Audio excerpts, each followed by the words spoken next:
தான் பிறந்த மண்ணை அவரை எவ்வளவு நேசிச்சார் பாருங்க.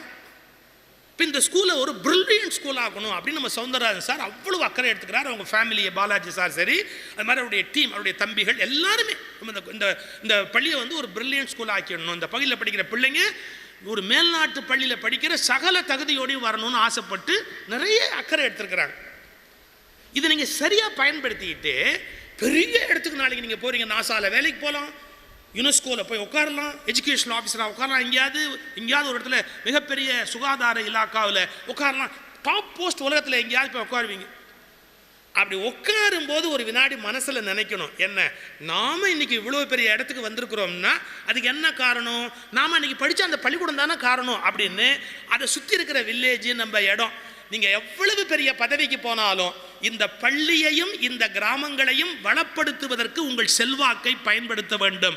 அது மூலமாக இந்த இடம் பொன்கொழிக்கிற இடமா மாறி, சுகாதாரம், நல்ல குடிநீர், என்ன பண்ண முடியும், நம்ம எந்த போஸ்ட்டுக்கு போனாலும் நம்ம ஏரியாவை எப்படி மேலே கொண்டாடலாம் அப்படிங்கிற அக்கறையோடு இருக்கணும். கலாம் வந்து இந்த நூற்றாண்டில் பிறந்த ஒரு மிகப்பெரிய நல்ல முன்மாதிரி, the best example available. Disciplined way of life, பிரம்மச்சரியம், ஒழுக்கம், எல்லாத்துக்கும் இன்னைக்கு ideal example doctor APJ Abdul Kalam. உங்களுக்காக ஒன்று சொன்னாருமா, பெண் குழந்தைங்களுக்காக. எனக்கு ரொம்ப மகிழ்ச்சியாக இருக்குது. பெண்கள்லாம் இப்போ நல்லா படிக்க வந்துட்டாங்க. ஒரு காலத்தில் பொம்பளை பிள்ளையை படிக்க வைக்க மாட்டாங்க, பள்ளிக்கூடத்துக்கு அனுப்ப மாட்டாங்க, வீட்டுக்குள்ளேயே வச்சு பூட்டி வைப்பாங்க. பொம்பளை பிள்ளை படித்து என்ன ஆக போகுது அப்படின்னு கேட்பாங்க. வீட்டுக்குள்ளே ஆணுக்கு பக்கத்தில் பொண்ணை உட்கார விட மாட்டாங்க. அப்படி அந்த ஒரு மாதிரி டோட்டலாக பையன்னா ஒரு தனி மரியாதை, பொண்ணுன்னா ஒன்றுமே இல்லாமல் வச்சுருப்பாங்க. இன்றைக்கி எவ்வளோ பெரிய வாய்ப்பு கிடச்சிருக்கு தெரியுமா? ஆண் படிக்கிற பள்ளியில் படிக்கலாம், ஆண் வர்ற பதவிக்கு வரலாம், வேணும்னா ஆணையும் தாண்டி மேலே போய் உட்காந்து நிர்வாக தலைமையில் சிஓஓ உட்காரலாம், யாரை வேணாலும் மேலே உட்காரலாம். அப்படி ஒரு வாய்ப்பு உங்களுக்கு கிடைச்சிருக்கு. உங்களை பார்த்து ஒன்று கேட்டுக்கிறேன், இந்த நூற்றாண்டில் பெண்களுக்கு கிடைத்திருக்கிற சுதந்திரத்தை தவறுதலாக பயன்படுத்தி விடாதீர்கள். பெண்கள் செய்ய வேண்டிய மிக முக்கியமான விஷயம், அதை தவறுதலாக பயன்படுத்தி விடாதீர்கள். எப்படி டோட்டலாக யாரையுமே மதிக்கிறது இல்லை, திமிரா நடந்துக்கிறது, நான் எல்லாரோட பெரிய ஆள்னு நினைக்கிறது, பெண்ணுக்கு கொடுத்த சுதந்திரத்தை தப்பாக பயன்படுத்திட்டா பெண்ணை படிக்க வச்சதே தப்போ அப்படிங்கிற ஒரு கருத்துக்கு போடுவாங்க. அது வராதபடி காப்பாற்ற வேண்டியது பண்பாட்டையும் ஒழுக்கத்தையும் பணிவையும் காப்பாற்ற வேண்டிய பொறுப்பு உங்களுக்கு.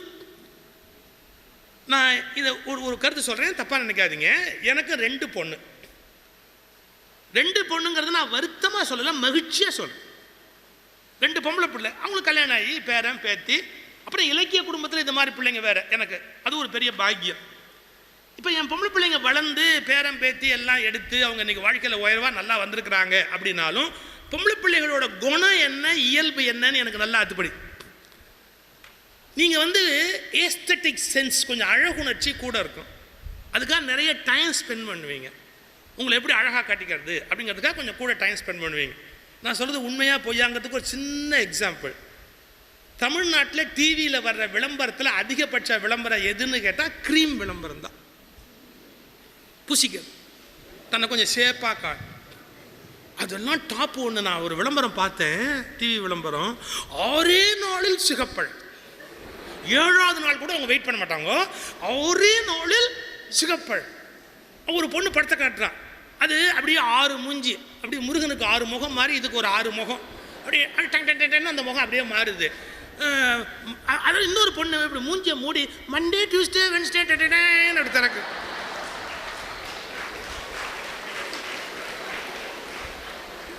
வர்றேன் உனக்கு அப்புறமா வர்றேன்.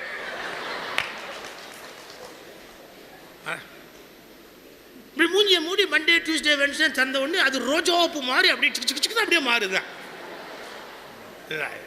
நீங்களாம் படித்த பிள்ளைங்க தானே, 6 நாளில் யார் கலராது மாற்ற முடியுமா? ஏதாவது நல்ல வேக வச்சு எடுக்க வேண்டியது தான். இப்படி மாறும் 6 நாளில் எங்கேயாவது கலர் மாறுமா? நான் அந்த க்ரீம் கம்பெனிக்கு ஒரு லெட்டர் போட்டேன், உன் க்ரீமை முதல்ல சவுத் ஆப்பிரிக்காவுக்கு அனுப்பி அங்கே யாராவது ஒரு மூஞ்சி என்னை சேப்பை ஆக்கி காட்டு, அப்புறம் வந்து இந்தியாவில் விற்று காட்டு.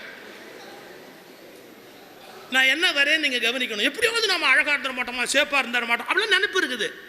சேப்பாக இருக்கிறது தப்பு கிடையாது கண்ணு, ஆனால் நம்ம கருப்பாக இருக்கிறோன்ற தாழ்வு மனப்பான்மையில் கஷ்டப்படப்படுது. கருப்பாக இருந்தால் ஜெயிக்க முடியாது. இன்னைக்கு ஒன்று தெரிஞ்சுக்கோங்க, கருப்பாக இருந்தாலும் இந்த நாட்டில் ஜெயிக்கலாம், வெள்ளையாக இருந்தாலும் இந்த நாட்டில் ஜெயிக்கலாம். கருப்பாக இருந்து ஜெயிக்கலாம்ங்கிறதுக்கு பெருந்தலைவர் காமராஜர் அடையாளம், சிவப்பாக இருந்து ஜெயிக்கலாங்கிறதுக்கு ஜவஹர்லால் நேரு அடையாளம்.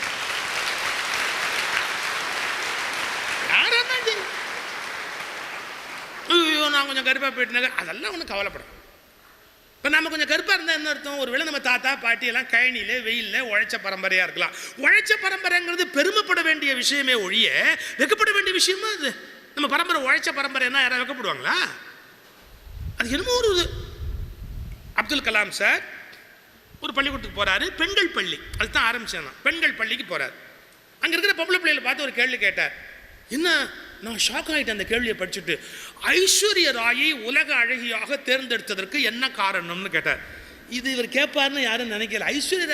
ஐஸ்வர்யா ஏத்தாப்பில் வந்தாலே ஐஸ்வர்யா முடிஞ்சு போச்சு அந்த காலம்.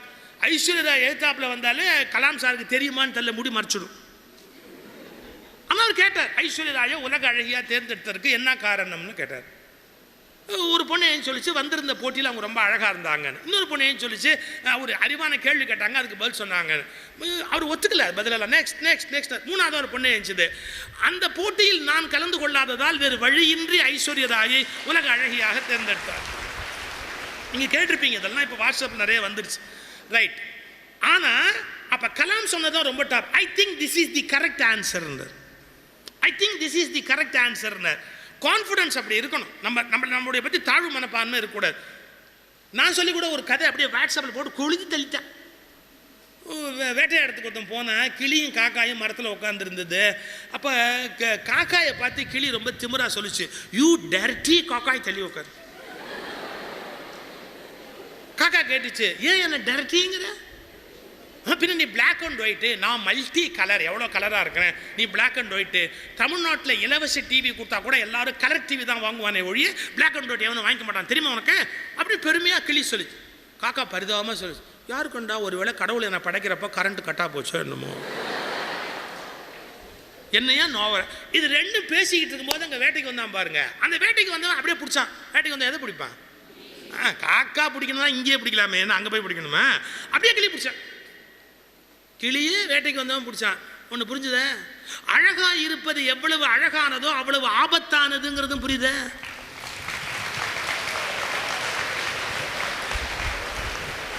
வர உனக்கு அப்புறமா வரேன்.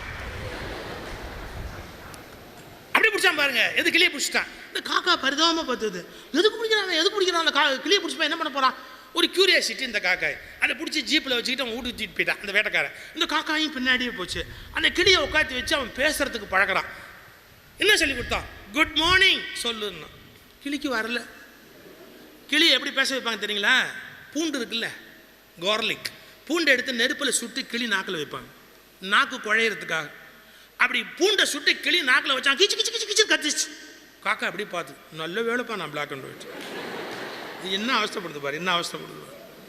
அப்படி அந்த அவஸ்தைப்படுத்து பாருங்க கிளியை. அந்த நேரத்தில் அன்னைக்கு அமாவாசைக்கு காக்காய்க்கு சோறு வைப்பாங்கல்ல. இந்த வேட்டைக்காரன் முன்னாடி வாசலில் வந்து கா கா கான்னு சவுண்டு விட்டு சாதம் வச்சா. இந்த காக்கா அப்படி சாதத்தை பார்த்து கிளியை பார்த்து, சாதத்தை பார்த்து கிளியை பார்த்து சொல்லிச்சு, அவன் பாஷையில் பேச வைக்கிறதுக்கு உனக்கு சூடு வைக்கிறான், என்ன என் பாஷையில் கூப்பிட்டு சோறு வைக்கிறான்.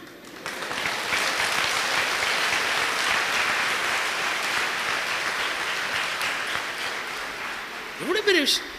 அவன் பாஷையில் பேச வைக்கிறதுக்கு உனக்கு சூடு வைக்கிறான், என்ன என் பாஷையில் காக்கான்னு கூப்பிட்டு சோறு வைக்கிறான். உன்னை விட 1000 மடங்கு நான் பெட்டர் போடா அப்படின்னு அந்த காக்கா பறந்து போச்சு. இன்னைக்கு சொல்லட்டுமா, கடவுள் நம்மை எப்படி படைத்திருக்கிறாரோ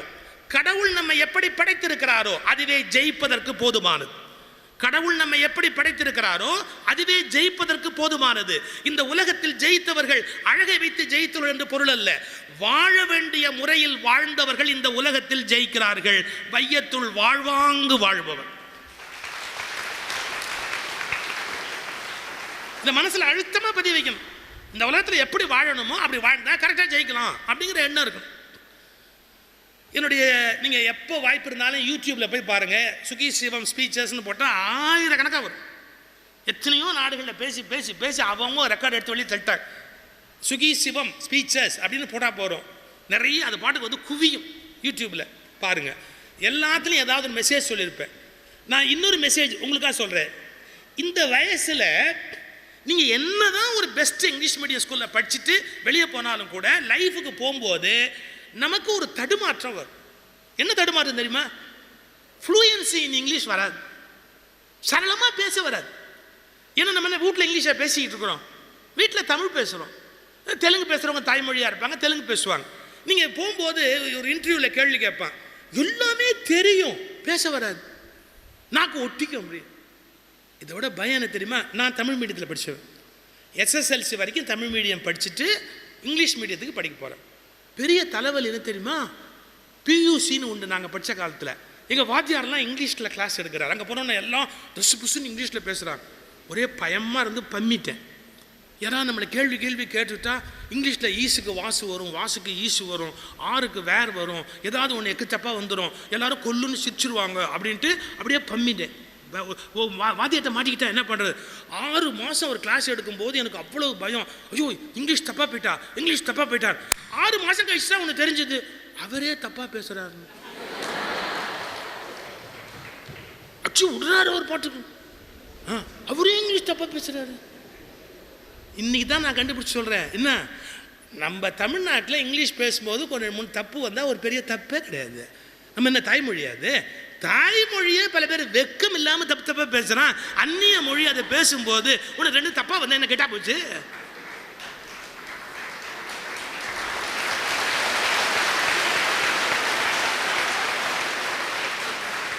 அதுக்காக வாழ்க்கை முழுக்க தப்பாகவே பேசுவேன்னு சாதிக்கப்படாது. டீச்சர் திருத்துறப்போ திருத்திக்கணும், பெரியவங்க திருத்துறப்போ திருத்திக்கணும். நம்ம பெரியவங்க யாராவது தம்பி இதை இப்படி பேசப்பா அப்படின்னு இங்கிலீஷை திருத்தி கொடுத்தா உடனே கற்றுக்கணும். ஆனால் உங்களுக்கு நம்பிக்கை வரணுங்கிறதுக்காக நான் பேசுகிறேன். கான்ஃபிடன்ஸ், திமிரு வரத்துக்கு இல்லை, கான்ஃபிடன்ஸ் வரணுங்கிறதுக்காக பேசுகிறேன். மகாத்மா காந்தி தப்பான இங்கிலீஷ் எழுதியிருக்காரு தெரியுமா?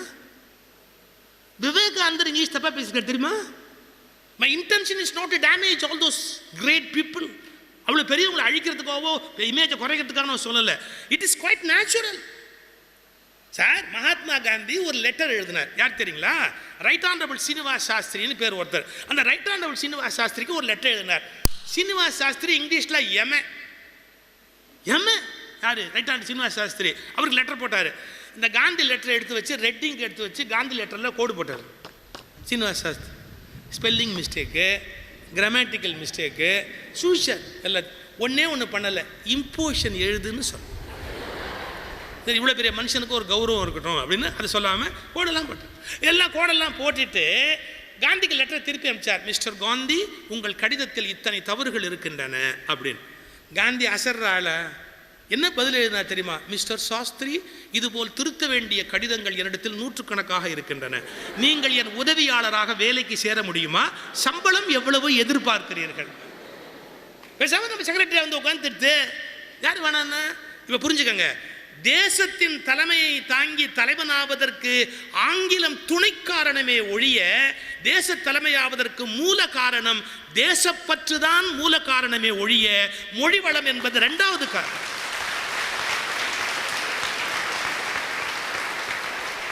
யோசிச்சு நீங்கள் இங்கிலீஷ் பேசிக்கிட்டே வரும்போது அந்த கன்ஸ்ட்ரக்ஷன், அந்த சென்டென்ஸோட கன்ஸ்ட்ரக்ஷன் இருக்குது பார்த்தீங்களா?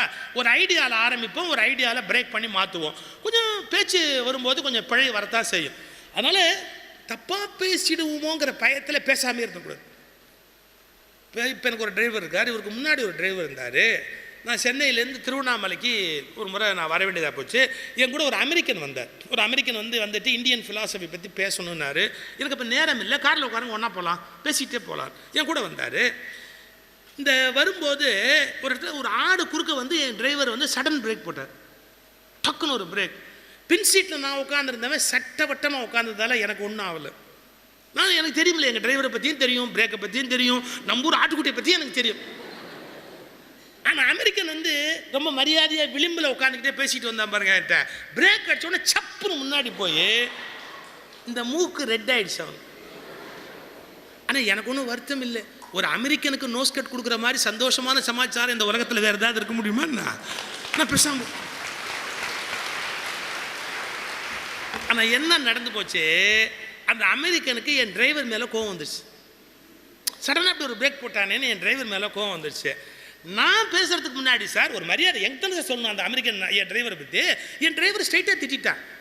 யூ இடியட், கொண்டாப்பன திட்டுறான், போட்டு கொச்சு கொச்சுக்கன்னு பேசுகிறான். என் டிரைவருக்கு ஒரு வருஷம் வந்துடுச்சு. என் டிரைவருக்கு இங்கிலீஷ் தெரியாது, தமிழே சரியாக தெரியாது. ஆனால் இங்கிலீஷில் திட்டுறான்னு தெரிஞ்சு போச்சு பார்த்தீங்களா? அதனால அவனுக்கு ஒரு பதில் சொன்னான் பாருங்க. இந்த டிரைவர், இந்த பழைய டிரைவர் ஒரு பதில் சொன்னார். என்ன, ஏன் பிரேக் போட்டேன்றதை இங்கிலீஷில் சொன்னான். என்ன sir, mutton jumping sir, break pudding sir.